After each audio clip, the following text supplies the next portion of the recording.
Welcome to In the Light of Reason, where you get informed insights on relevant topics. And we have our Odogu Prof, and he's here to give us insight on this topic. So, Prof, what is the importance of philosophy to personal and societal development? So, as a professor of philosophy, what would you say is the importance of philosophy? And when will the philosopher king emerge? That's a very challenging one. Well, before you know the importance of philosophy, it's important to even have an idea of what philosophy is all about. If you open any introductory book on philosophy, the first thing you will read is that philosophy has no universally accepted definition. That is correct, because different philosophers define philosophy from different perspectives, reflecting their cultural orientation, their backgrounds in terms of education, their exposure, etc. However, if we look at the subject etymologically, the word etymologically, philosophy comes from the Greek expression philein, which means, or philos, which means friend of or lover of, and then sophia, which means wisdom. Therefore, philosophy means love of wisdom. But for the purposes of our discussion, I'll say there are certain characteristics that are actually fundamental to the philosophical attitude. Characteristics that can make one to be appropriately described as a philosopher. Number one, to be a philosopher, you must be interested in knowing. Your level of curiosity must be higher than those around you. Two, you must have a critical mindset. In other words, you should be the type that should reject any opinion that is not founded on sufficient evidence. Three, you must have an analytical approach to issues. In other words, you must be capable of looking at issues from different dimensions, different perspectives, and you must also be able to break down complex issues into their simpler forms and be able to deal with them one after another. And of course, the philosophical temperament requires that you should have a skeptical attitude. In other words, you must have the attitude of questioning, the attitude of basing your beliefs upon insufficient evidence and suspending judgment if evidence is unavailable or insufficient for you to adopt a particular belief. So these things may appear simple, being curious, being analytical, being critical and all that. But they are not that simple, because a lot of people find it difficult to be critical. A lot of people find it difficult to ask questions.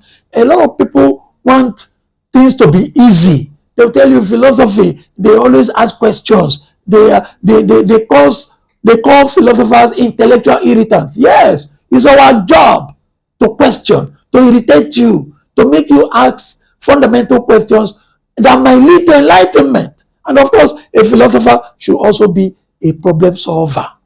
You should be able, especially at the conceptual, at the theoretical level, a philosopher must be one that has that temperament, not only to ask questions, not only to be critical, but also to be a provider of solutions.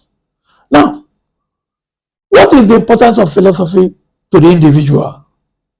It's very easy to see from the nature of philosophy itself. I normally say that philosophy is like intellectual environmental sanitation. If you imbibe the philosophical attitude, and if you are knowledgeable in philosophy, you will discover that a large majority of what you believe and take for granted may actually be mistaken or based on insufficient evidence. So philosophy helps you to grow intellectually. It helps you to grow morally, because if you are exposed to the ethical theories that are formulated in philosophy, you will have a better ethical insight to make judgments that might have consequential impact on your life as a person and those that are around you. Another thing is that philosophy equips you with the capacity to reason more logically and rationally. In fact, exposure to philosophy should enhance the level of intelligence that you already have, because in philosophy, we encourage everyone to think critically, not to take anything for granted.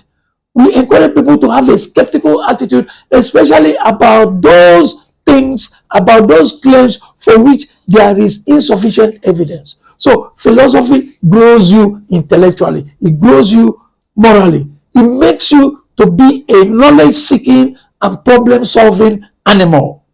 It is very important that in a society we have the bulk of the masses that are capable of critical thinking, that are capable of asking fundamental questions, that are capable of self-reflection, people that are capable, a bulk of enlightened citizens that are capable of self-reflection. It's not enough to say, oh, this is the way things are, oh, this is written in this holy book or that holy book. No, you should have the intellectual courage to ask questions, and this is one of the things philosophy inculcates in those that are exposed to it. Now, regarding the use of philosophy to national development, imagine a nation that is dominated by citizens that are intellectually enlightened, that are intellectually savvy, that have the capacity to ask questions, that have the capacity to seek answers to fundamental questions of life.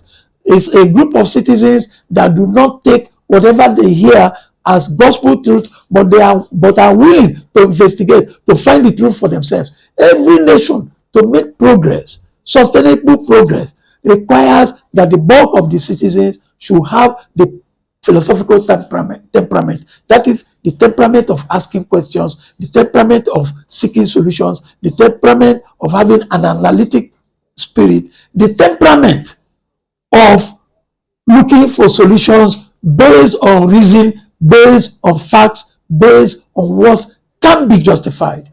Regarding the question of when the philosopher will emerge, well, it's always a work in progress.